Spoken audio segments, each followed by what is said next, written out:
decided to create a video highlighting our opinion on the draft Corporate Sustainability Due Diligence Directive. With this video, we really want to express our support to the initiatives while warning the EU regulator against possible pitfalls that would make its application difficult.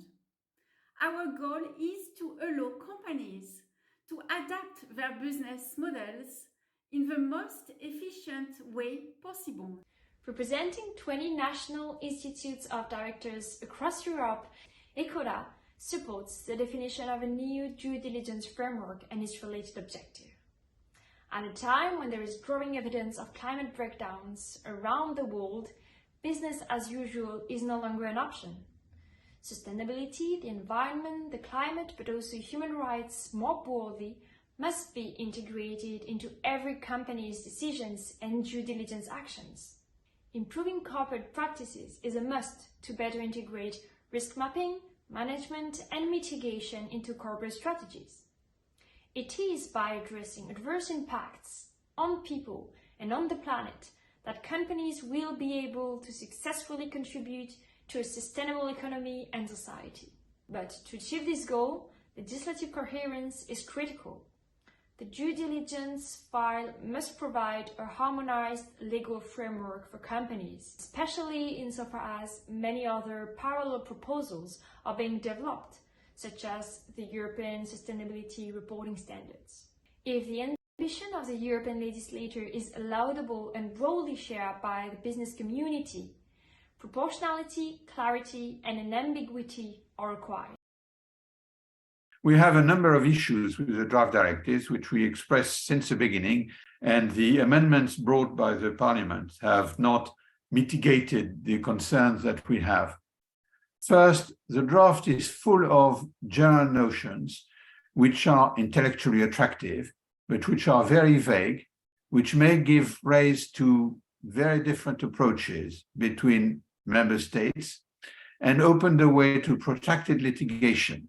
Such examples are vulnerable stakeholders, meaningful engagement, amongst other examples. Second, the necessity to involve stakeholders in a definition of the strategy of the company is something that we do not deny. However, it has to be kept in mind that it is an extremely delicate balancing act which the board of directors has to conduct, because in any case, the board of directors remain in charge of strategy. Third, the proposal that institutional investors have a duty to induce their investee companies to put an end to any activity which is harmful to society. This goes much too far, and it goes directly against the principle which is recognized generally in Europe, that the board of directors is in charge of strategy. One of the major issues that we have is with Article 25 and 26 of the draft.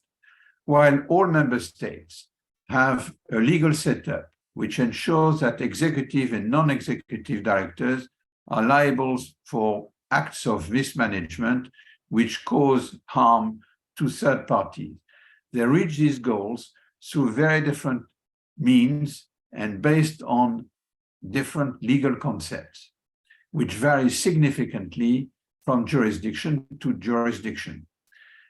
We think that it would have been necessary to have a thorough impact review in order to assess how directors' liability is dealt with in European jurisdictions and whether the adoption of a uniform prescription in this matter of civil law is necessary, and what changes, if any, it would require member states to undertake.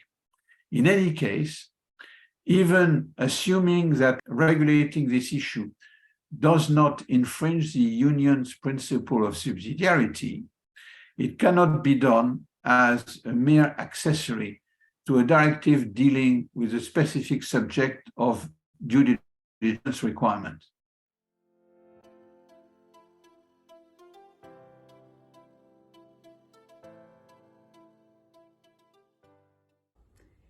We at ecoDa remain at your disposal if you wish to get into the details of our views regarding the Corporate Sustainability Due Diligence Directive.